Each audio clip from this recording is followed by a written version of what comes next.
بسم الله الرحمن الرحيم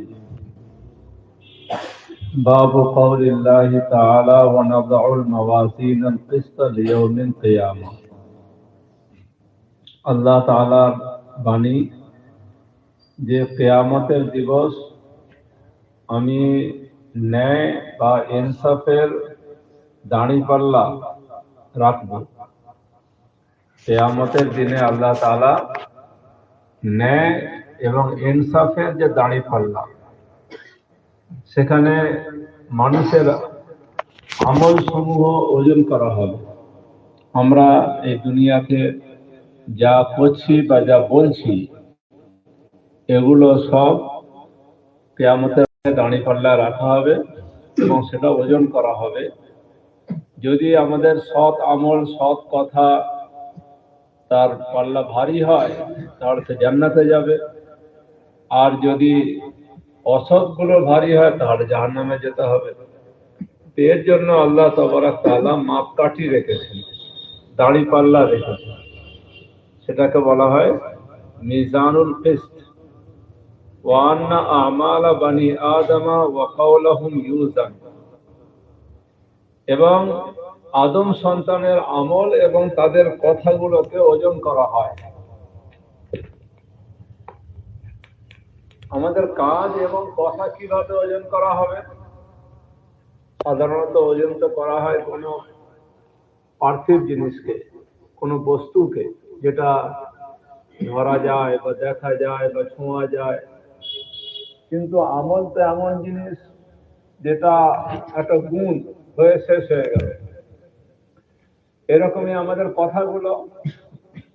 তো আল্লাহ তাবারাক তাআলা দুই ধরনের দাঁড়িপাল্লা রেখেছেন, একটা দুনিয়াতে, একটা আখিরাতে। দুনিয়া যেহেতু পার্থিব জগৎ, যার কারণে এখানে পার্থিব দাঁড়িপাল্লা রেখেছেন।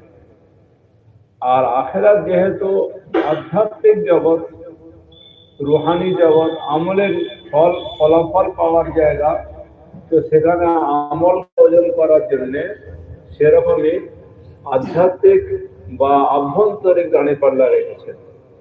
সেই সমস্ত লোকেদের আর একটা হলো সুবহানাল্লাহিল আযীম।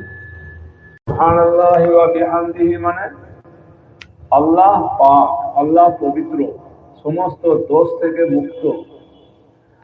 আর আল্লাহরই একমাত্র প্রশংসা করা হবে। ওয়া বিহামদিহি, আল্লাহর প্রশংসার সঙ্গে আল্লাহর পবিত্রতা বর্ণনা করছি। সুবহানাল্লাহিল আযীম, আর আল্লাহ পবিত্র, যিনি মহান, আজমতওয়ালা। এই দুটো বাক্য আল্লাহর নিকটে এত প্রিয় কেন?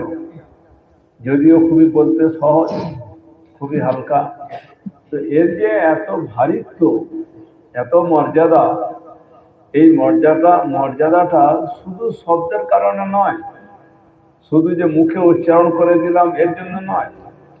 মুখে উচ্চারণের সঙ্গে অন্তরের সঙ্গে সম্পর্ক রাখতে হবে।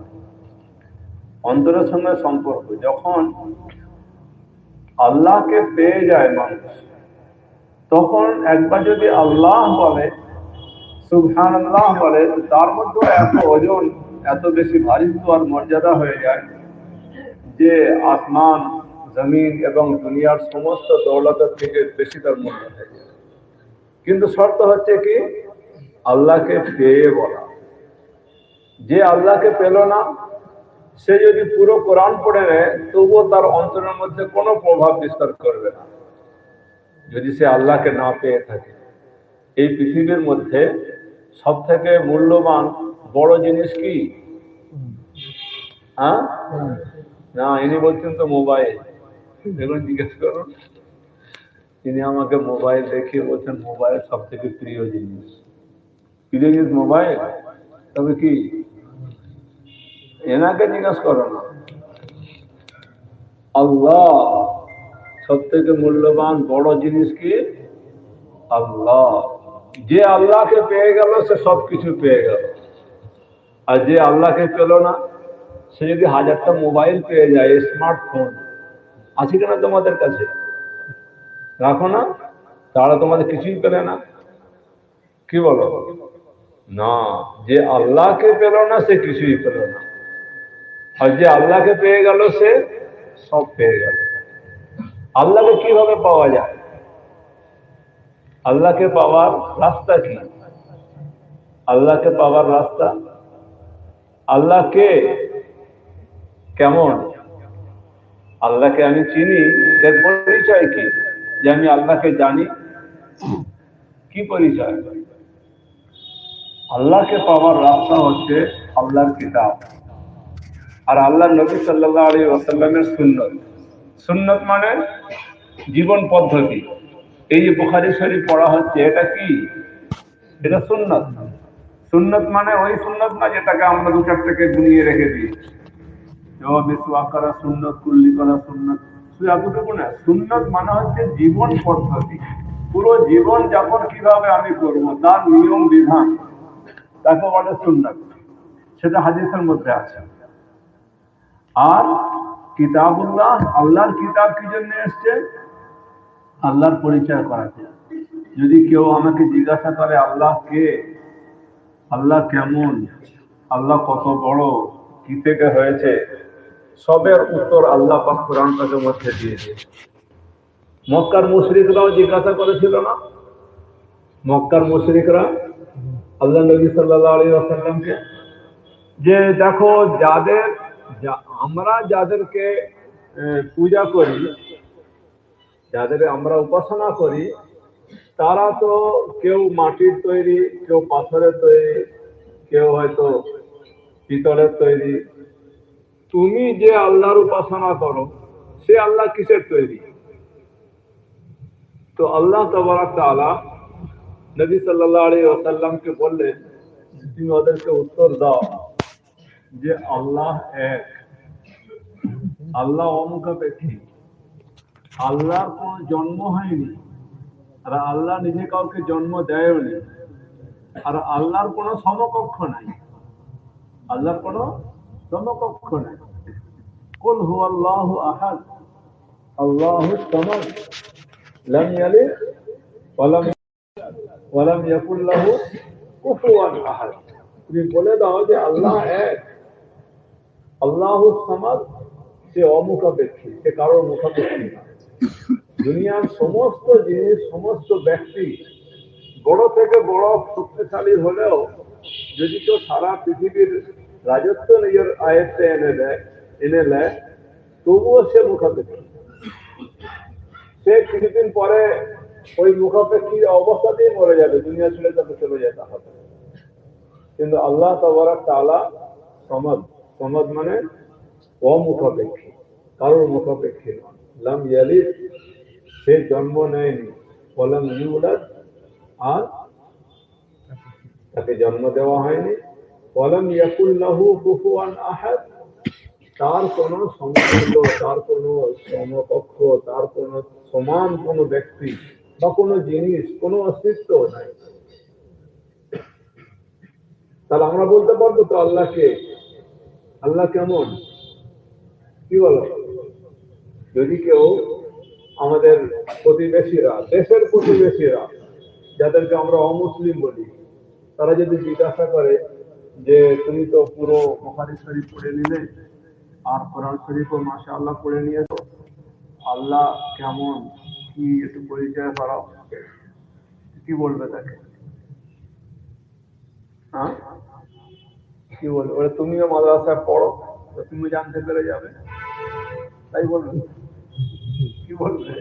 সে বলবে তোমাদের মুসলমান ভাইয়েরা পড়ে নে, আর আমরা কি করে পড়বো? তাকে শর্টকাটে আল্লাহ পরিচয় করাতে হবে কিনা? হ্যাঁ, করাতে হবে। তখন কি বলবে? তাকে বলবে দেখো আল্লাহ এত বড়, এত মহান সত্তা যে সে ছাড়া আর কোনো উপাস্য নাই, সে সর্বদা জীবিত এবং সারা জগৎকে সে আঁকড়ে ধরে রেখেছে। আল্লাহু লা ইলাহা ইল্লা হুয়াল হাইয়ুল কাইয়্যুম, সে আল্লাহ যে ছাড়া আর কোনো উপাস্য নাই, সে সর্বদা জীবিত। আর কাইয়্যুম মানে সমস্ত জিনিসকে আঁকড়ে ধরে রেখেছে। এই যে পৃথিবী, চন্দ্র, সূর্য, নক্ষত্র সব ঝুলে আছে, আর ঝুলে এই জায়গায় নাই, চার পাক ঘুরছে খুব স্পিরিটের সঙ্গে, লক্ষ লক্ষ কোটি কোটি বছর থেকে, কিন্তু কেউ একে অপরের সঙ্গে সংঘর্ষ করছে না, আর কেউ ঝুলে নিচে পড়েও যাচ্ছে না। সবাইকে কে ধরে রেখেছে? আল্লাহ। সকলের ঠিক সিস্টেম, প্রত্যেকের লাইন ঠিক করে রেখেছে আল্লাহ। তাকে বলে কাইয়্যুম। সে সবাইকে আঁকড়ে ধরে রেখেছে। লা তাখুযুহু সিনাতুন ওয়ালা নাওম। তার না ঘুম আসে না তন্দ্রা আসে, তার না ঘুম আসে না তন্দ্রা আসে। সে যদি ঘুমোয় কি অবস্থা হবে জানো? হ্যাঁ, ধরো একটা ট্রে, চারটে কাঁচের কাপ, চায়ের কাপ কাঁচের তৈরি, আর একটা কেটলিতে চা, আর দু জায়গায় আলাদা আলাদা করে একটা চিনি, একটা লেবু, সব নিয়ে তুমি যাচ্ছ উপরে বা নিচে নিয়ে আসছো, আর আস্তে আস্তে ঘুমিয়ে পড়ো, তাহলে কি হবে? যদি ঘুম এসে যায়, হাতটা ছেড়ে যাবে কিনা? ছেড়ে গেলে সব ঠিক থাকবে। চা একদম মুচকে হাসবে সোজা হয়ে বসে, কাপগুলো বলবে আমরা ঠিক আছি, তাই কিনা বলবে? সব বড় হয়ে যাবে। তো একটা সামান্য জিনিস একটু ঘুম এলে পরে নষ্ট হয়ে যায়, আর এত বড় ভূমণ্ডল, আকাশ মণ্ডল, কত মানে বিশাল ব্যবস্থা আল্লাহ রেখেছে। আমরা চিন্তা করলে মানে লাহু মা ফিস সামাওয়াতি ওয়া মা ফিল আরদ মান যাদি ইয়াশফাউ ইনদাহু ইল্লা বিইذনিহি। কে আছে যে তার দরবারে সুপারিশ করবে? কেউ আছে সে সুপারিশ করবে আল্লাহর কাছে? কেউ আছে? হ্যাঁ, কেউ নাই। ইল্লা বিইذনিহি। আল্লাহ বলছেন আল্লাহর অনুমতি ছাড়া কেউ সুপারিশ করতে পারবে না। সে নবী হোক, ফেরেশতা হোক, কোন বড় আল্লাহর ওলি হোক, আর যে কোনো মানুষ হোক, আল্লাহর অনুমতি ছাড়া সেখানেতে কেউ সুপারিশ করতে পারবে না। অতএব আমাদের মধ্যে যে ধারণা পড়ে গেছে যে ইনি আমার পীর সাহেব হযরত, এনার আমার কিছু হয়ে যাক, কিয়ামতের মাঠে এনার দামান ধরে চলে যাবে, পার হয়ে যাবে। হ্যাঁ, এনার হাত ধরে পার হয়ে যাওয়া যাবে? ইনি যদি ফেসে যান তাহলে কে পার করবে? হ্যাঁ ভাই, ফাঁসতে পারে কিনা? যে কোনো মানুষ, বড় থেকে বড় আল্লাহর ওলি, দূরের কথা আল্লাহ নবী সাল্লাল্লাহু আলাইহি ওয়াসাল্লাম বলেন একটা হাদিসে যে ওয়াল্লাহি লা আদরি, ওয়াল্লাহি লা আদরি, ওয়াল্লাহি লা আদরি ওয়া আনা রাসূলুল্লাহ মা ইউফআলু বি ওয়ালা বিকুম। খোদার কসমকে তিনবার বলছেন, খোদার কসম আমি জানি না, খোদার কসম আমি জানি না, খোদার কসম আমি জানি না। অত জানি আল্লাহর রাসূল, কিন্তু আমি জানি না যে আমার সাথে কি হবে, তোমাদের সাথে কি হবে কিয়ামতের মাঠে। আল্লাহর রাসূল, সমস্ত রাসূলদের আমরা সরদার বলি, সে যদি এত ভয় করে আর এই কথা বলে থাকেন যে আমি জানি না আমার সাথে কি হবে, তোমার সাথে কি হবে, তাহলে আমরা কিভাবে এইরকম ধারণা রাখতে পারি যে আমাদের খাজা বাবা আছে, ইনি পার করে দেবে? অবস্থায় তো এদিক ওদিক করে ফেলে, কিন্তু সে কবরে গেলে তার শক্তি বেড়ে যায়।